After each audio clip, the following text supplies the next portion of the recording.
gì. Đấy. Xoắn xoắn này, đúng rồi, lượm vai nổi.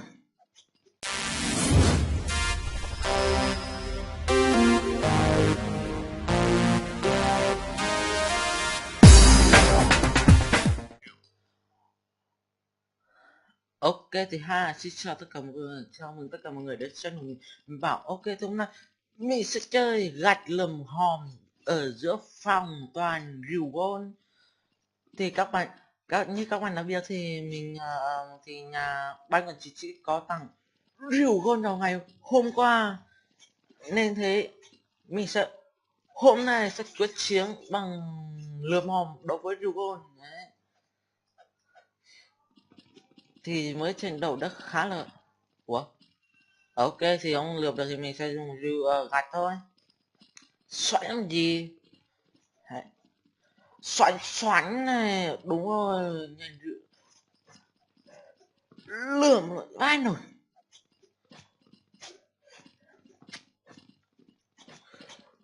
Này AC luôn, lấy luôn AC trong vòng 2 trận, quá tuyệt vời, awesome.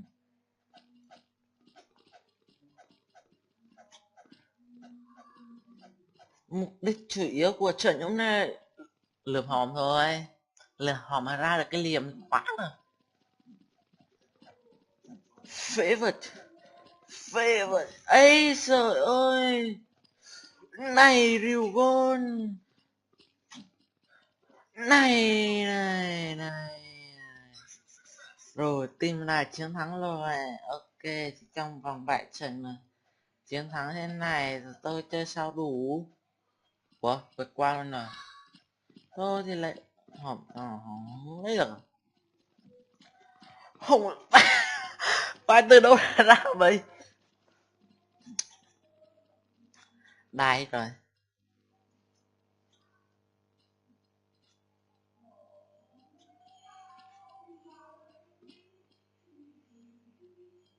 Tôi phải mình muốn đai à. Hay lắm Moscow.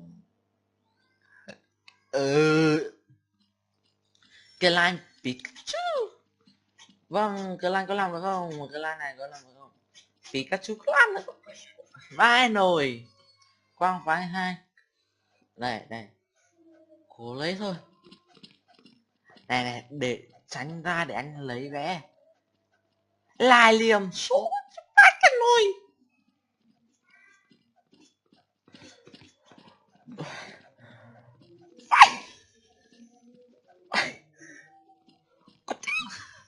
Lấy luôn. Chém thật lực. Quả đó mà mình có sống hư cấu. Quả đó bị dí mà mình còn sống mình sẽ hư cấu.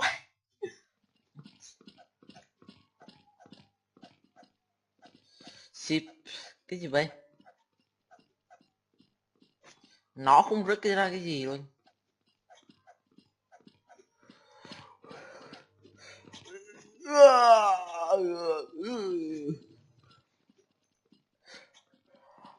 Đột kích. Vãi. Vãi nồi thật. Kêu help me. Đúng rồi, kêu chứ. Rồi.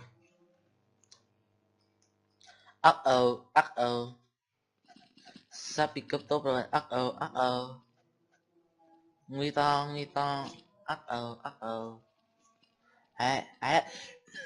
Ai. Sao chờ số. Ông kia ông ấy thôi. Mày top 2 cũng đai luôn.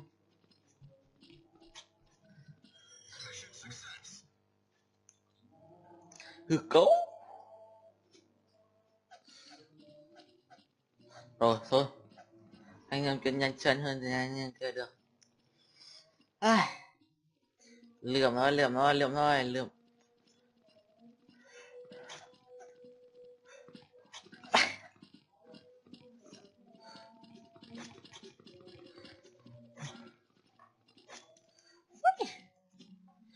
Rồi chưa kịp tránh.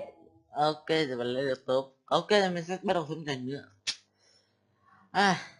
Ok thì mình cũng đã tìm được phòng và tiếp tục đi lượm hòm. Lượm hòm là công việc yếu tố chính trong trận chiến ngày hôm nay, và mong sao đừng có mà ai. Ok, connect đọc cho vui mồm nhưng mình cũng chẳng biết đọc. Phòng toàn rượu gôn đấy, hư cấu chưa? Ngu người này, ngu người. Ngu. Chém theo ông trật. Xe bài bạn kêu wow, có thánh nào chơi tự viết cái lời ra. Thôi cứu đi, cứu anh. Ngu. What the. Chém mình rõ, chém chắc rõ mà.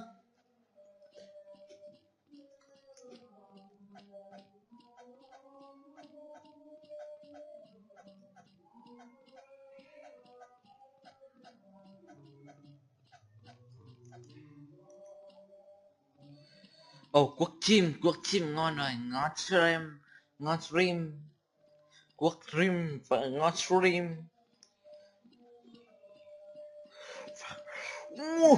Bay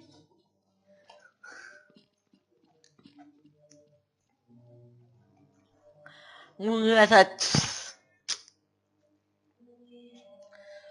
Trời ơi, hôm nay nó ban chỉ Truy Kích nó tặng thế này. Mấy thánh không biết. Ồ, nó sẽ cầm gạch cái đấy ghê. Chết luôn, mắc mỏng chết. Thì cậu.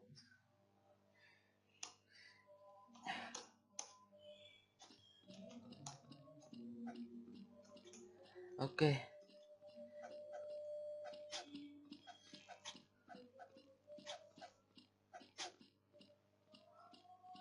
Bye ông.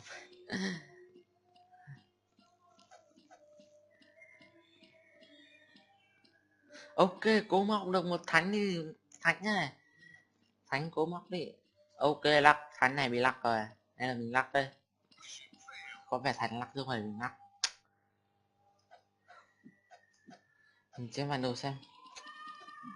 Ok, thì tự động. Lượm hòm mẹ em anh này. Giao bất tư. The fuck. Tranh lượng.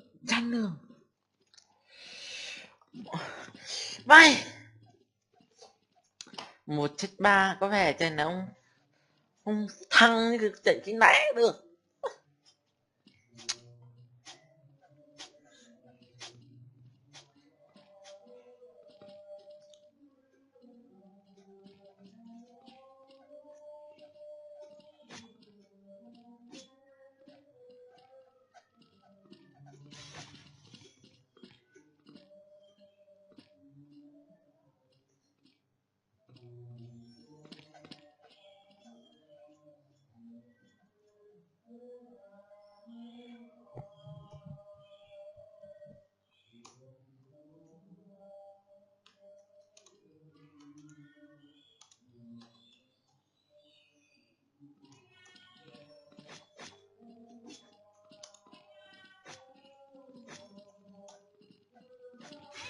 Đúng rồi, headshot chạy.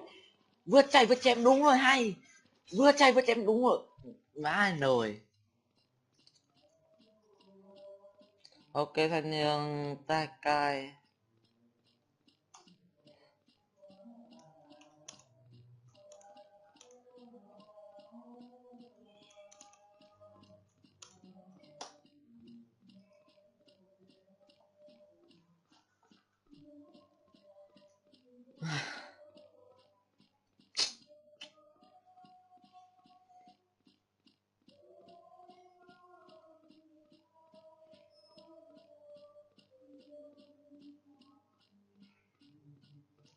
Ủa sao này lâu thế nhỉ?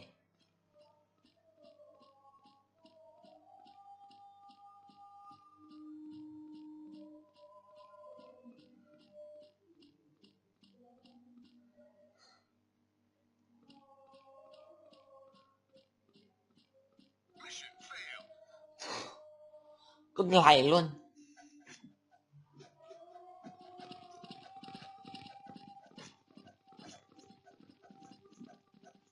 Rượu cô nó hay nhặt đi để anh còn lượm. Lượm hòm, lượm hòm.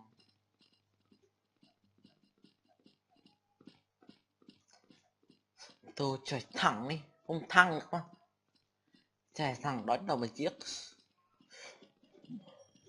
Ngu người, what the. Chém ông chết, câu.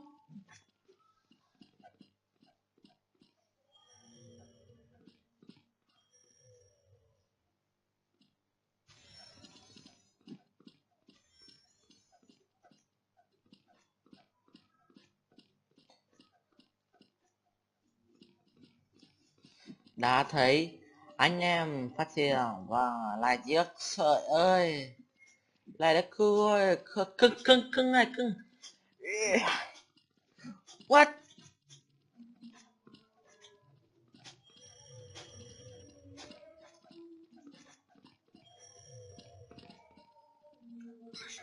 Trời ơi, thằng này better lên, better là nhà rồi. Better là nhà rồi, better là nhà.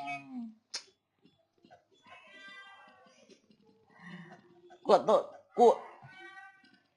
Thôi. Rượu gôn, nhanh độc gôn, ngon thế. Cảm ơn nó với trời ơi.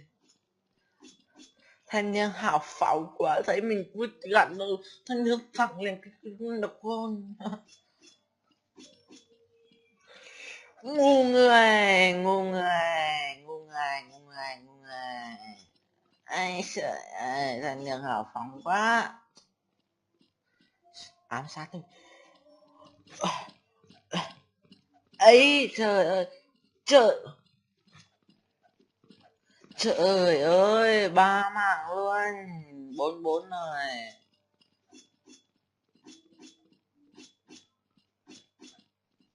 Không thấy ở đó, thì tay ở đâu? Ở đâu? Biết chuyện mai bây giờ đây. Biết chuyện mai bây giờ đây.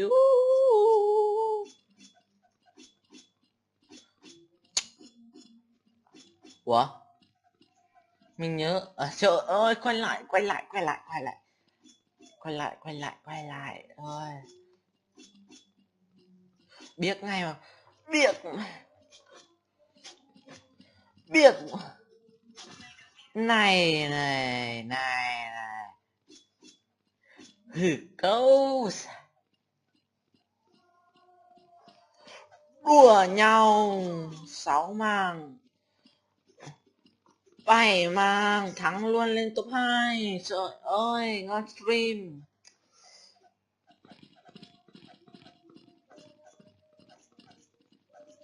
Nhờ thanh niên anh độc côn nhỉ. Cảm ơn thanh niên nhá. Đấy, đúng rồi. Phải tặng tôi cái rượu ngon, trời ơi ngon thế. Toàn đổi toàn thanh niên, mấy thanh niên tốt vùng. Tôi cảm ơn mấy thánh. Mấy thánh tốt vùng quá. Tốt vùng quá. Tốt vùng quá thôi. Tốt vùng quá đi thôi. Tôi vì các thánh tốt vùng nên tôi sẽ chém các thánh thật nhẹ nhàng và từ từ. Từ ai nói.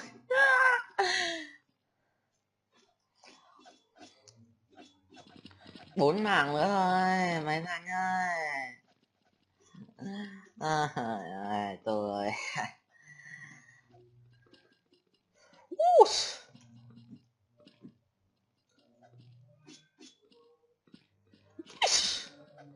sợ rượu con lấy lên độc mà lại thành rượu gôn mới thắng này. Tốt bụng còn tốt thế không? Tôi khóc ra cả nước mắt rồi này. Ngu là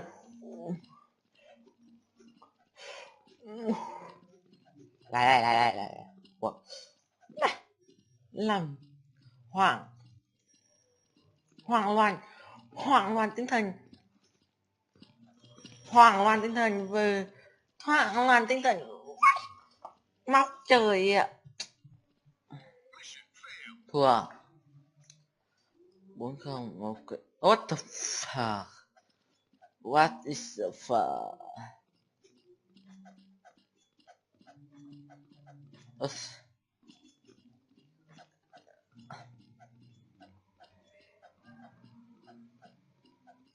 đây rồi.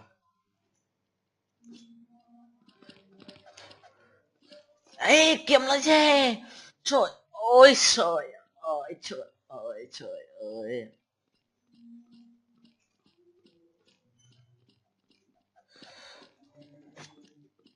Ta tới đây, tới đây, tới đây, tới ai nổi thật.